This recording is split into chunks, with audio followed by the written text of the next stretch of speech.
ചോറ് കഴിക്കാൻ പോയാലോ? ഞങ്ങൾ പൊതുവെ രാത്രിയിൽ ചോറ് കഴിക്കാറില്ല. ശരിക്കും ചപ്പാത്തി, ദോശ, അല്ലെങ്കിൽ എന്താ പറയണ്ട, പുട്ട്, ഇങ്ങനെ എന്തെങ്കിലുമൊക്കെ കഴിക്കാം. അപ്പോൾ പെട്ടെന്ന് രണ്ടുപേരും ഒരേപോലെ കിടക്കാൻ പോകുന്ന സമയത്ത് രണ്ടുപേരും ഒരേപോലെ ചോറ് കഴിച്ചാലോ എന്നൊരു രണ്ടുപേരും ഒരേപോലെ പറഞ്ഞു. പിന്നെ ഒന്നും നോക്കിയില്ല. ഈ രാത്രി 1 മണി 2 മണി സമയത്തൊക്കെ ഷോപ്പ് തുറന്നിരിക്കുന്ന ഷോപ്പ് നോക്കിയപ്പോൾ, ഓൺലൈനിൽ നോക്കിയപ്പോൾ ചോറ് കട കണ്ടു. പിന്നെ പെട്ടെന്ന് വെച്ച് കൊടുത്തു. ചോറ് കട നമ്മുടെ റൂമിൻ്റെ അടുത്തായതുകൊണ്ട് നമ്മൾ പെട്ടെന്ന് അവിടെ ചട്ടിച്ചോറും പറഞ്ഞു കഴിക്കുമ്പോൾ കാണാവേ.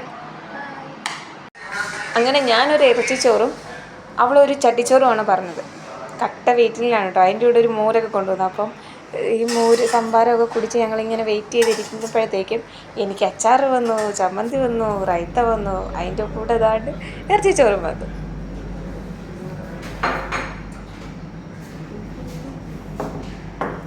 പിന്നെ ചട്ടിച്ചോറിൻ്റെ സൈഡ് ഡിഷസൊക്കെ വന്നു. ചട്ടിച്ചോറും വന്നു. അവളും ഹാപ്പിയായി, ഞാനും ഹാപ്പിയായി. ഇനി ഇതേ അതുമായിട്ടൊരു വലിയൊരു മൽപ്പിടുത്തം കഴിക്കാൻ പോകുന്നു. അതിനകത്ത് കുറേ ഐറ്റംസ് ഉണ്ടായിരുന്നു. ഫിഷ് ഫ്രൈ ഉണ്ടായിരുന്നു, ചിക്കൻ 65, ബീഫ് ഫ്രൈ, പിന്നെ മീൻ പീര, അങ്ങനെ എന്തൊക്കെയോ കുറച്ച് ഐറ്റംസും, ഓംലേറ്റ്, അങ്ങനെ കുറേ ഐറ്റംസ് ഉണ്ടായിരുന്നു കേട്ടോ ചട്ടിച്ചോറിൽ. അങ്ങനെ ഞാൻ എൻ്റെ ഊഴത്തിലേക്ക് കിടക്കുകയാണ്.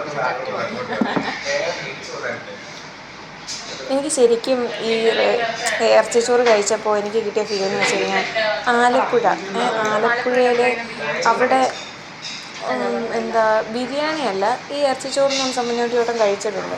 നമ്മുടെ റെസ്റ്റോറൻറ്റിൻ്റെ പേര് ഞാൻ പറഞ്ഞു. അവിടെ നിന്ന് ഏകദേശം ആ ഒരു രുചി തന്നെ എനിക്ക് കിട്ടി കേട്ടോ. അത്യാവശ്യം നല്ല ക്വാണ്ടിറ്റി ഉണ്ടായിരുന്നു, നല്ല ടേസ്റ്റും ഉണ്ടായിരുന്നു. എൻ്റെ ഇല കാണുമ്പോൾ നിങ്ങൾക്ക് മനസ്സിലാവും എന്തോരം നല്ലതായിരുന്നു എന്ന്. അങ്ങനെ ഫുഡൊക്കെ കഴിച്ച് അപ്പോൾ അത്രയേ ഉള്ളൂ.